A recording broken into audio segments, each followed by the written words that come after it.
Can I join with the other speakers and acknowledge that we stand on Aboriginal ground? Can I pay my respects to elders from the Turrbal and the Yagara people and acknowledge their leaders past, present and emerging? To Amy McVeigh, well done. Big round of applause for Amy.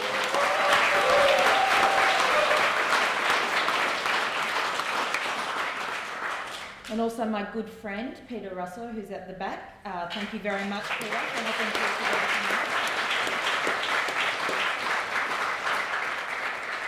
Peter celebrated a milestone birthday yesterday, so he's been busy eating a lot of cake and sharing it with us, but also helping to assemble tonight. To the panellists, Rob, Karen, Shane and Kevin, thank you very much for sharing some very moving insights into what a human rights bill will mean for some of the most vulnerable people, or the most vulnerable Queenslanders that often get left behind and excluded from government decision making, laws that are developed and passed in Queensland, but also in terms of our own public consciousness. But can I also acknowledge in the room all of those people from various sectors across the community services sector in Queensland who I know have been at the coalface of fighting for those people who have been excluded from a whole range of government decision making and from basic services because of the level of their vulnerability or the level of their marginalisation, their disability. So I just want to acknowledge everybody in the room who plays a big role, and I know Sufi firsthand, standing up for you and the amazing work that they do in the community. So I just want to acknowledge everyone from the sector here tonight. I particularly want to acknowledge Peter Wellington, who's here tonight.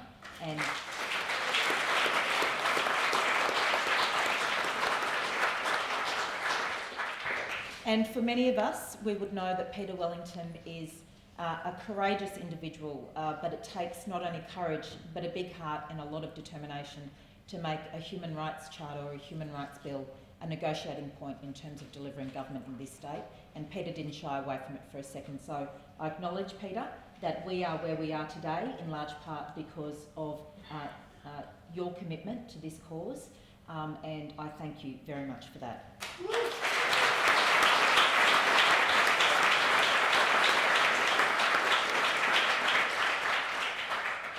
From a personal perspective, I am very much conscious of the fact that I am moved to participate in this debate because going back to my first reading speech in this Parliament, I reflected on the fact that Queensland had emerged from the Bajocki-Peterson era to become a modern 21st century state where we embraced and respected each other, where we abolished things like discrimination against homosexuality, where women were no longer excluded from government decision making and political parties actually sought to have women included in the decision making process and in representation, where we actually did focus on ensuring that people with a disability had access to basic services and that we had increased funding in the area of people with access to services for people with a disability, as well as young people's rights.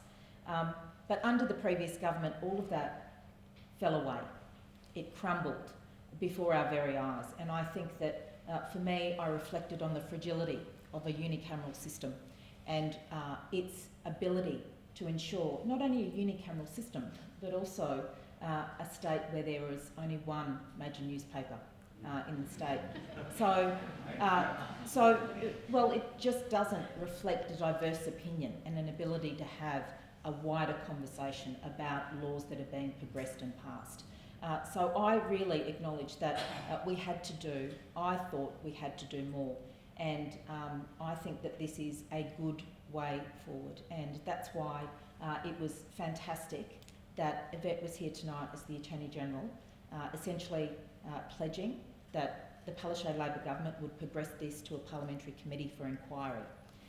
My call out to you is that you don't take your foot off the pedal, that you don't let the parliamentary committee do this on their own, because politicians have a capacity to stuff things up.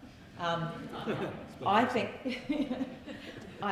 this needs to be a broad community conversation because we've seen what happens, particularly in relation to the current federal government when they decide that they don't like civil society having a say on anything. And Kevin, can I just go back to your comments where you said that a Human Rights Charter, a Human Rights Act, essentially allows for civil society to challenge bad laws and bad decisions. And that is absolutely correct. And what we've seen at a federal level is the capacity for a federal government and politicians to attack civil society for accessing basic rights to challenge bad decisions. And I think that we need to prevent that from happening. And the only way is not just through having a parliamentary inquiry, but having a broad public conversation. Because I can tell you that as soon as we start having this conversation, there will be people from the other side of politics who start talking about us going soft on crime, on young offenders.